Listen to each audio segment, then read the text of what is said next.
The chapel froze when my mother's voice cut through the air. You changed your name. Not shock, judgment. Every head turned. My father's hand tightened on the program. My brother stopped laughing in the doorway.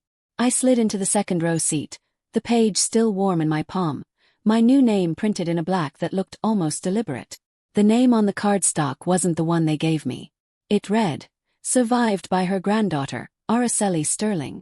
My mother, Ashley, looked around the room, her eyes darting past me, scanning the crowd for a stranger. She didn't realize the daughter she had erased from her life had just erased herself from their legal reality. Drop a comment and let me know where you're listening from and what time it is for you right now. I'd love to know who's part of our community. Growing up in Los Angeles, silence wasn't empty. It was heavy, had weight. Our house was a sprawling glass box in the hills, designed for acoustics, designed to amplify my sister Morgan's laugh and my brother Emilio's latest pitch. Morgan was 23, an influencer before she could drive. Her life a series of ring lights and sponsored unboxing videos. Emilio was 28, perpetually on the verge of his next big break, usually involving crypto or NFTs that evaporated faster than morning fog. I was the background noise. Static. I learned early on that if I wanted to study, I had to hide. My bedroom was next to Morgan's content studio, so the bass from her editing sessions shook my walls until 2 in the morning. The living room was Emilio's boardroom, so I found the pantry. It was a walk-in, lined with shelves of organic snacks my parents bought for appearances but never ate. I set up a folding table next to the 50-pound bag of rice. That's where I studied for the LSATs. That's where I wrote my law school applications. Under the cold hum of the refrigerator, I built a future they didn't know existed. My parents, Ashley and Todd, weren't cruel in the way fairy tale villains are. They didn't lock me in a tower. They just had a filter. It was a psychological mechanism, really. The trap of normalized cruelty isn't always about malice. Sometimes it's about ego preservation. They saw themselves as the architects of a dynasty. Morgan was the face, Emilio was the fortune, and I was just there. My achievements, law review, internships, top of my class, didn't translate into likes or leverage. They were boring. They were invisible data points that didn't boost the family brand. So my parents simply filtered them out. If it didn't shine, it didn't exist. I remember telling them I made law review. We were at dinner, a rare occasion where everyone was seated. I waited for a lull in Morgan's monologue about a brand trip to Tulum. I made law review, I said. My father looked up from his phone, fork hovering. That's nice, honey, he said. Then he turned to Emilio. Did you see the price of Bitcoin today? The conversation moved on like water flowing around a rock. I sat there, cutting my steak, realizing that to them I wasn't a person. I was a prop that occasionally spoke lines they didn't have the script for. That pantry became my sanctuary. I memorized torts and contracts while Morgan filmed makeup tutorials 10 feet away. I drafted arguments about liability while Emilio shouted at investors on speakerphone. I wasn't just studying law, I was studying them. I was documenting the evidence of my own erasure. Kept a mental ledger. Every missed event. Every interrupted sentence. Every time they looked through me to see someone more interesting. I wasn't angry. Anger is hot. It burns out. I was becoming cold. I was becoming precise. I was preparing a case, and I didn't even know it yet. 6 months before graduation, I sent the invitations. It wasn't a casual text. I printed them on heavy cardstock, navy blue ink on cream paper. Araceli Sterling, valedictorian, UCLA School of Law. I mailed them to the house in Los Angeles. I added the date to the family calendar. I texted reminders. May 15th, 10 a.m. I treated it like a subpoena. I wanted there to be no ambiguity. No room for I forgot. My mother, Ashley, texted back a week later. So proud. We'll be there with bells on. My father sent a thumbs up emoji. Even Morgan commented, "Slay, sis." For a few months I let myself believe it.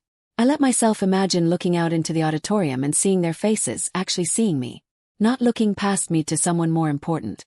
Just me. It was a dangerous hope, fragile as spun glass. 2 days before the ceremony, the notification popped up on my phone. Morgan was live on Instagram. Clicked it. She was on a yacht, the sun glinting off the water behind her. She was wearing a white bikini and holding a bottle of champagne. Guys, we hit 10,000. This weekend is going to be insane. Yacht party on Saturday. Saturday. My graduation was Saturday. My stomach dropped.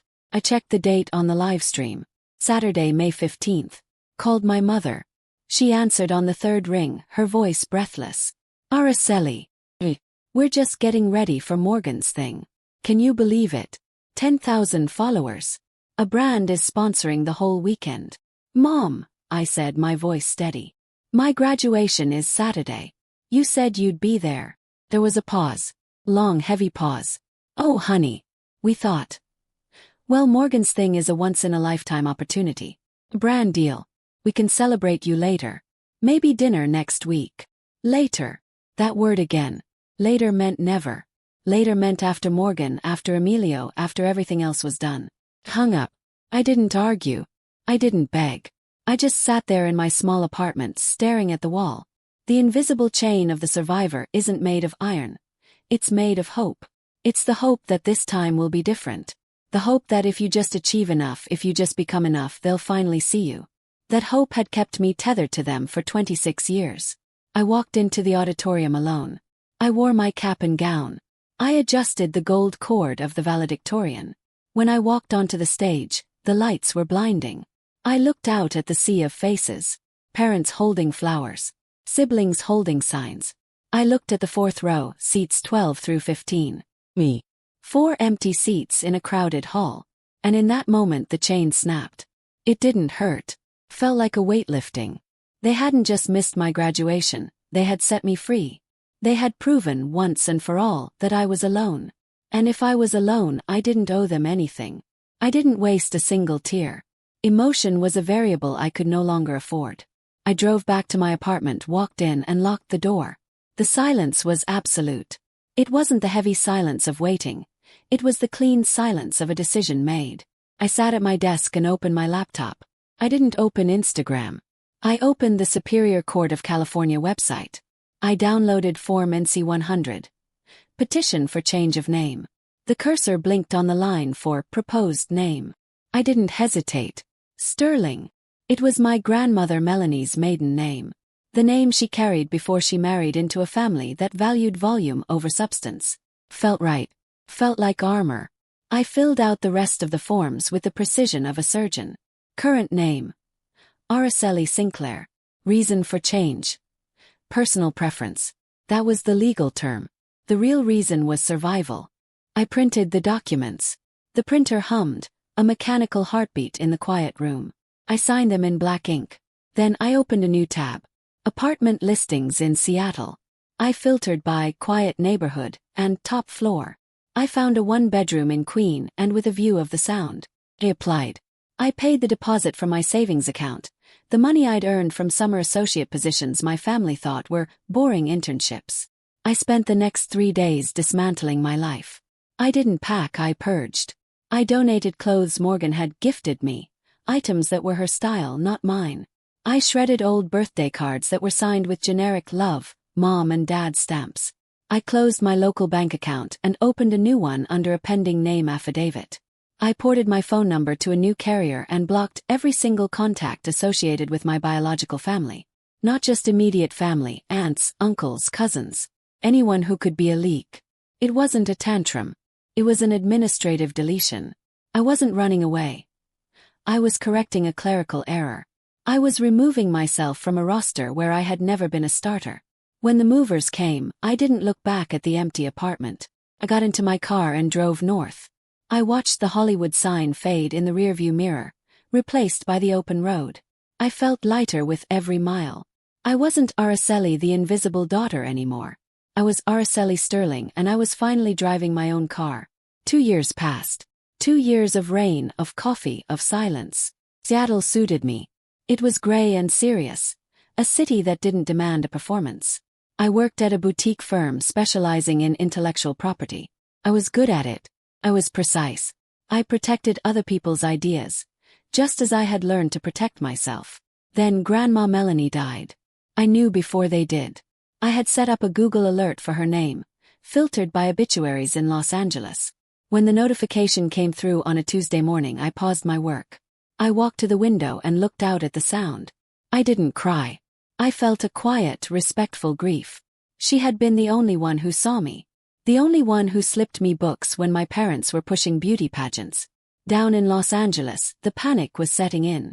I knew it because my old email, the one I kept active solely as a listening post, started pinging.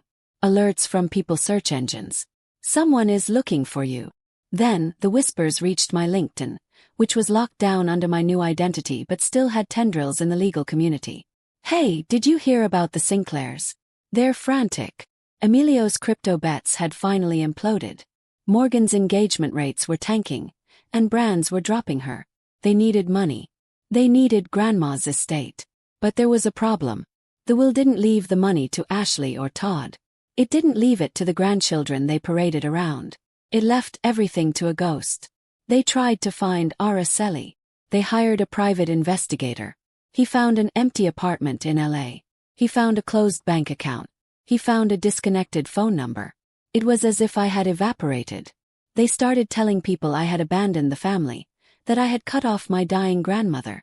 They spun a story of a cruel, ungrateful daughter who left an old woman to die alone. They didn't know I had visited Melanie 3 times in her final year. I flew down, wore a wig, rented a car, and sat by her bedside in the hospice facility she paid for privately. We talked for hours. She knew everything. She knew my name was Sterling. She smiled when I told her. Good, she had whispered. That's a strong name. Back in the lawyer's office, the air was thick enough to choke on. My mother, Ashley, was pacing. Todd was red-faced, arguing with the executor about legal precedents. Morgan was live-streaming, whispering to her followers about drama and justice. Emilio was slumped in a chair, looking like a man who had already spent money he didn't have. This is ridiculous, Ashley shouted. Who is Araceli Sterling? Grandma didn't have any friends named Sterling. She barely left the house. The lawyer, a calm man named Mr. Henderson who had known my grandmother for decades, adjusted his glasses. The will is quite specific, Mrs. Sinclair. $2.5 million, the entirety of the estate, is left to her granddaughter, Araceli Sterling. I don't have a daughter named Sterling. Todd slammed his hand on the table. My daughter's name is Araceli Sinclair, and she's gone. She abandoned this family years ago. This is fraud. Some con artist got to Melanie in the nursing home. They turned to me then. I was sitting in the back corner, wearing a simple black dress, hands folded in my lap. They hadn't acknowledged me since the funeral. I was just furniture. Do you know anything about this? Morgan snapped, phone camera pointed at me. Did Grandma mention a Sterling woman to you? You were the only one weird enough to visit her. I looked at them. I looked at the desperation, the greed, the absolute lack of recognition in their eyes. They didn't see me. They saw an obstacle. They saw a witness to their humiliation. I stood up. The movement was slow, deliberate. I walked to the heavy mahogany table where the will lay open. I didn't say a word. I reached into my purse and pulled out my wallet. I took out my Washington state driver's license. I placed it on the table right next to the legal document, face up. The plastic clicked against the wood. Identity confirmed, I said, my voice low and even. She picked it up. She squinted at the photo, then at the name. Araceli Sterling. Her face went slack. Todd snatched it from her. He stared at it, then at me, then back at the ID. The realization hit them like a physical blow. The stranger they were hunting, the thief they were cursing, the ghost they were trying to exorcise, was standing right in front of them. The power in the room didn't just shift. It evaporated from their side of the table and condensed entirely on mine. What is this? Ashley whispered, her voice trembling. Araceli. What did you do? I did what you taught me, I said, leaning back against the wall, crossing my arms. I filtered out the noise. I removed the distractions. I focused on what mattered. But the money, Todd sputtered. Grandma left that to us. To the family. She left it to Araceli Sterling, I corrected him. And according to the state of Washington, that's me. And you know what the best part is? Grandma paid for the name change.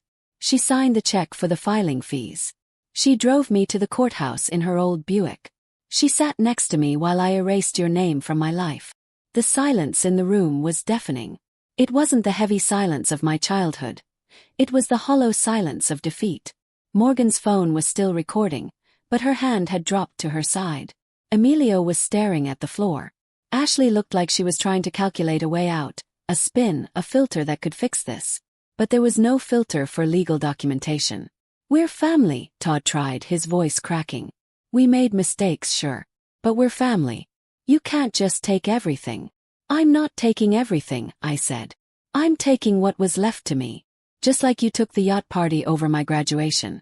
Just like you took the spotlight over my achievements. You made your choices. Now I'm making mine. I turned to the lawyer.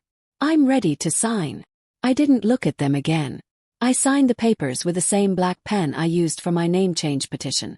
The ink flowed smooth and permanent. When I walked out of that office, I left them with their debts, their delusions, and their silence. I walked out as Araceli Sterling, the architect of my own life. I didn't buy a yacht. I didn't buy a mansion in the hills. I went back to Seattle. I used the money to start the Sterling Foundation. We offer scholarships and legal aid to students who have been estranged from their families, kids who are studying in pantries and hiding their dreams to survive. I turned my pain into a ladder for them. Now I sit in my office in Queen Anne. It's a rainy Tuesday. I have a photo of Grandma Melanie on my desk. She's smiling, that secret smile she had when we drove away from the courthouse. I look at the empty chair across from me, the one reserved for clients who need someone to fight for them. It's not an empty space anymore. It's an invitation. If you are shrinking yourself to fit into a house that doesn't want you, maybe it's time to build your own.